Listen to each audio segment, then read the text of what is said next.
Just in time for Halloween, we're getting Frankenstorm, and this is no joking matter. Hurricane Sandy could make history when it hits the East Coast. That's right. It's expected to combine with the winter storm and cold air from Canada. That could lead, they're saying, to high winds, heavy rain, maybe even snow. George Thomas has the story. The computer models range up and down the East Coast, but forecasters are certain about one thing.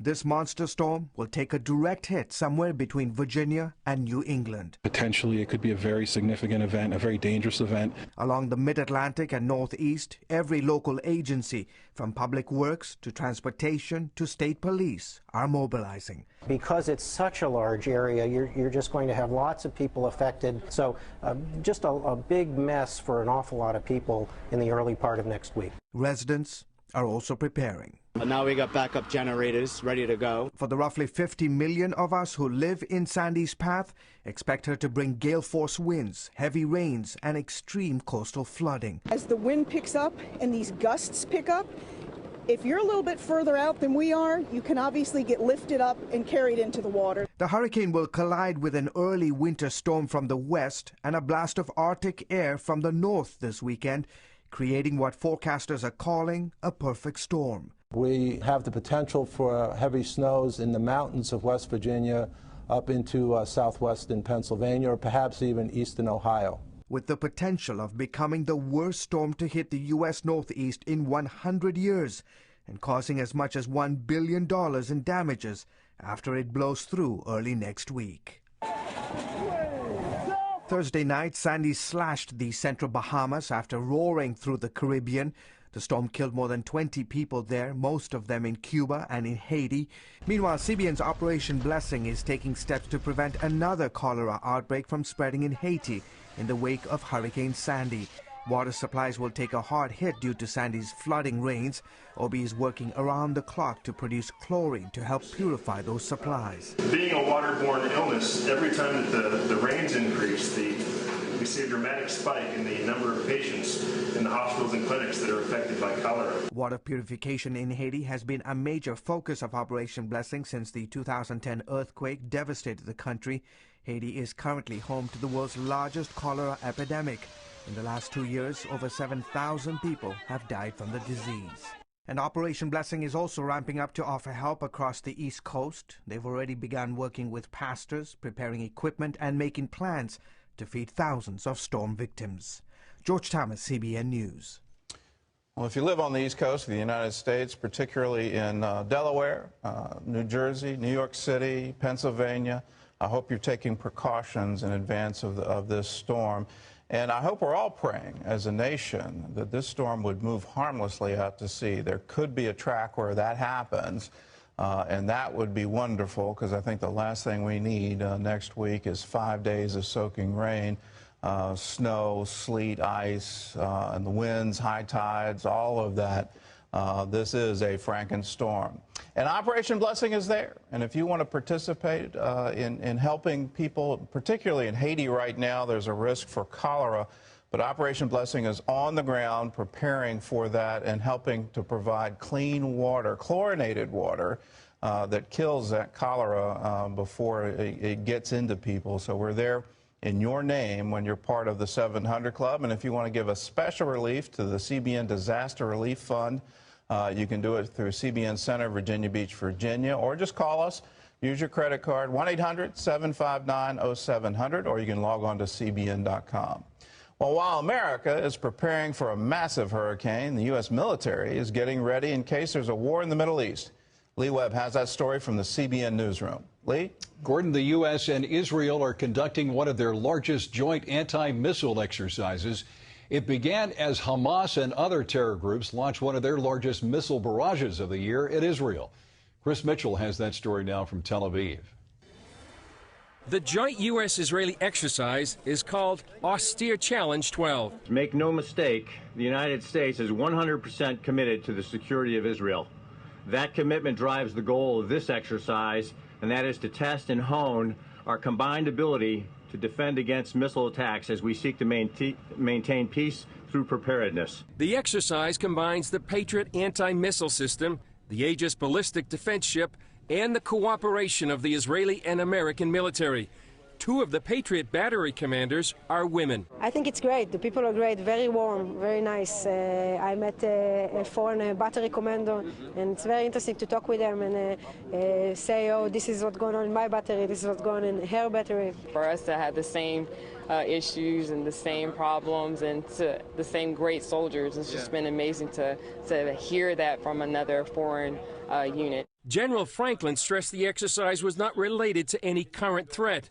But it's clear Iran and Syria, with hundreds of missiles, represent a clear and present danger to Israel. Patriot anti-missile batteries have been deployed throughout Israel. This one is stationed temporarily just outside of Tel Aviv. In case of a future missile attack, it's expected that Tel Aviv could be ground zero. Meanwhile, southern Israel became ground zero after Hamas and other terror groups fired nearly 80 rockets and mortars from Gaza into Israel within 24 hours. It sent thousands of Israelis scurrying and rushing for shelter. Our car was hit and some houses nearby. It was very scary, very, very scary. Gaza is a hub of terror organizations. Different terror organizations have different motives. Some have jihadic ideology behind them. Others just want to kill as many Israelis as possible. Part of the strategy is operating early morning hours when children are off to school, when people are off to work, away from their shelters. The damage would have been worse, but Israel's Iron Dome anti-missile shield shot down a number of the rockets. An uneasy truce fell on southern Israel, but many expect the quiet to be short-lived. Chris Mitchell, CBN News, Tel Aviv. And back here at home, the controversy surrounding ChickFilA and marriage this past summer has done nothing to hurt its business. In fact, it may have helped. The fast food chain saw a 2.2% increase in customer traffic at a time when gay activists were calling for boycotts of ChickFilA. The third quarter figures are based on a Sandelman and Associates survey of more than 30,000 consumers. The numbers have left some experts scratching their heads. The so-called Fiscal Cliff has already cost the economy about 1 million jobs this year. That's according to a report by the National Association of Manufacturers. Economists have been warning that a combination of tax hikes and budget cuts scheduled to hit in January will push the economy into recession unless Washington reaches a budget deal. The new report says companies are laying off workers, leaving open positions unfilled, and putting off major purchases. The report says the economy could lose 6 million jobs through 2014 if Washington doesn't act. Well, values voters could play an important role in this upcoming election. The leaders of some of those groups got together for a strategy session in the swing state of Virginia this week, and Paul Strand was there. Tim Gagline spent years as President George W. Bush's main advisor reaching out to people of faith. This focus on the family vice president came to this group of Christian leaders meeting in Northern Virginia to say this election could be as key to the nation's destiny as that of Abraham Lincoln's in 1860 or Ronald Reagan's in 1980. What is the future of marriage? What is the future of the sanctity and dignity of every human life? And what is the future of religious liberty and our rights of conscience? Those are giant issues, and they are all in play in this election. Victoria Cobb of the Family Foundation pointed out Virginia's evangelicals were the major bloc of voters that swept Virginia's conservative Christian governor into office. Exit polls from that election revealed that more than half of his supporters were self-identified evangelicals. If they show up in those same kind of numbers this year in such a crucial swing state, they could be the Americans who determine who's president. In the American experience, currently in the 21st century, men and women of faith constitute a very large percentage of successful candidates. What these Christian leaders heard is that this could be one of the key elections in American history, and that the voters like them, values voters, evangelical voters, especially in a key swing state like Virginia, could be some of the most important voters in the country. Paul Strand, CBN News, reporting from Springfield, Virginia. And all eyes here on the presidential race here in the swing state of Virginia. But Gordon, as you know, an important senatorial election going on, pitting two former governors of the Commonwealth, Tim Kaine and George Allen. That's right. Not only the Senate races, but every single congressional seat across the nation is up for grabs as well. So this is a very important election. We encourage you to vote. If you're not registered to vote, there's still a handful of states that allow you to register all the way until Election Day, even some that allow you to register at the polling place itself. For many, though, the registration process has already passed. If you want to find out on your state, if you're not registered, if you can still get registered, all you have to do is log on to cbn.com. We have a map of the United States. You just have to click on your home state, and that will show you the rules. We'll take you to your state's registration site so you can find out the exact rules on registration.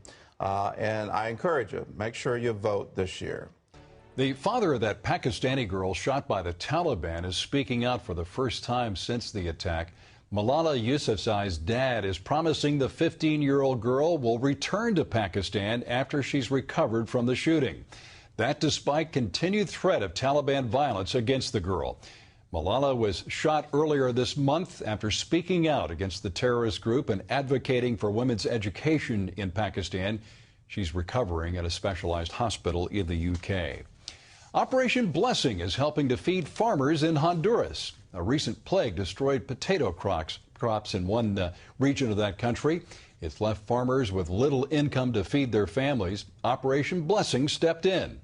The group gave farmers new potato seeds. They also provided training so they would be better prepared in times of crisis.